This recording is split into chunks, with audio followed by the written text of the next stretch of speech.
Бүгүн Бишкектин көчөлөрүндө өзгөчө тыгын пайда болуп, аялдамада автобус менен троллейбус күткөндөр көп. Элдин баары эле абдан эле кыйналып атышат, бүт эле алган адамдар. Конечно, элдер жумушуна жете албай вообще эле бүгүн аябай кыйналышыптыр.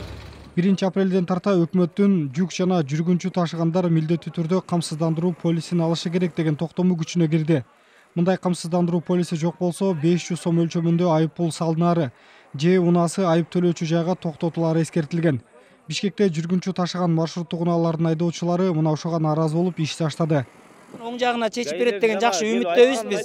Эгер ошол биздин айтылган талаптар аткарылбаса, билбейм 2 күнбү, 3 күнбү балдар чыкпайбыз деген ойдо да.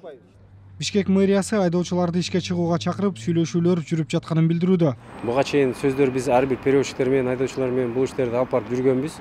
Бүгүнкү күндө мен ойлойм, кээ бир жетекчилер ушул ишти аягына чейин чыгарган эмес. Анткени бизде 40 фирма иштейт. Азыр эми бул маселелерди берден сүйлөшүлдү. Айрым жетекчилер түшүндү, айрым жетекчилер ошол айдоочуларга түшүндүрүү иштерин жүргүзөт. Мэриянын маалыматы боюнча Бишкекте күнүнө 2700 микроавтобус жүргүнчү ташыйт. Учурда ошол маршруттук унаалардын ээлери ар бир орундукту камсыздандырууга милдеттендирилди.